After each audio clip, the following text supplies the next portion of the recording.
जय हिंद, जय भारत।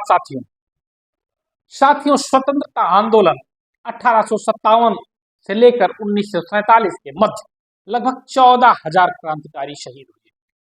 इसमें से हजारों क्रांतिकारी गुमनामी की चादर ओढ़कर अमर हो गए, लेकिन उसमें से कुछ ऐसे क्रांतिकारी शहीद हुए कि उनकी शहादत को आज बच्चा बच्चा याद करता है और उस पर गौरवान्वित होता है। कुछ ऐसे ही अमर शहीद थे हमारे काकोरी कांड के शहीद। साथियों, आज हम चर्चा करेंगे काकोरी कांड के शहीदों की। साथियों, जब देश में गांधी जी के नेतृत्व में असहयोग आंदोलन चलाया जा रहा था और इस आंदोलन से देश का बच्चा बच्चा अपने आप को जुड़ा हुआ महसूस कर रहा था और अंग्रेजों की जो चूल्हे थी वो हिल रही थी, बहुत सफलतापूर्वक ये आंदोलन चल रहा था।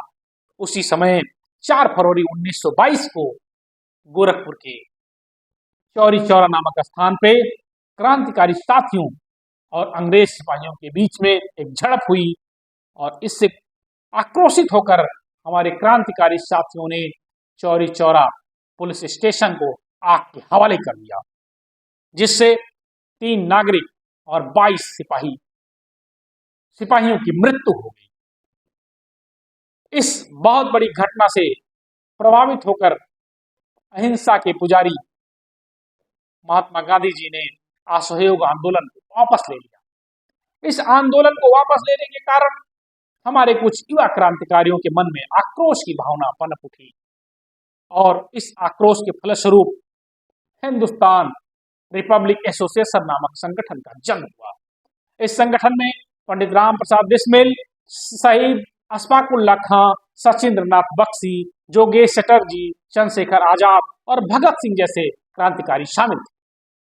साथियों, इन सभी का मानना था कि आजादी के लिए हमको अंग्रेजों से लड़ना पड़ेगा और लड़ने के लिए हमको आधुनिक हथियारों की जरूरत होगी और इन हथियारों को प्राप्त करने के लिए हमें अर्थ की भी आवश्यकता पड़ेगी। इन सभी क्रांतिकारियों ने तय किया कि क्यों ना हम अर्थ की व्यवस्था सरकारी खजाने को लूट कर करें।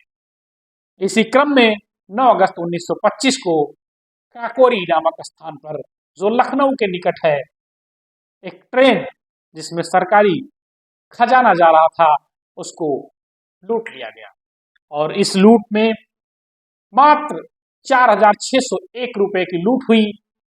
लेकिन इस लूट ने अंग्रेजों को एक बहुत बड़ी चुनौती दी और उनको ये लगा कि इस छोटी सी घटना ने हमारे सामने खड़े होकर के भारतवासियों ने हमको चुनौती दे दी।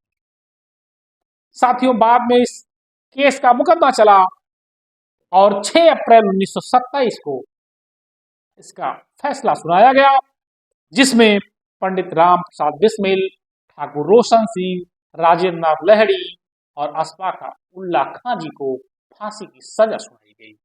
दोस्तों, इन शहीदों के शहादत से पूरे देश में विद्रोह न पनप जाए, इसलिए जो तय तारीख थी 19 दिसंबर 1927, उससे 2 दिन पहले 17 दिसंबर 1927 को राजेंद्र नाथ लहड़ी जी को गोंडा की जेल में और 19 दिसंबर 1927 को अशफाक उल्लाह खां जी को फैजाबाद की जेल में, पंडित राम प्रसाद बिस्मिल जी को गोरखपुर की जेल में और ठाकुर रोशन सिंह को इलाहाबाद की जेल में फांसी की सजा दी गई।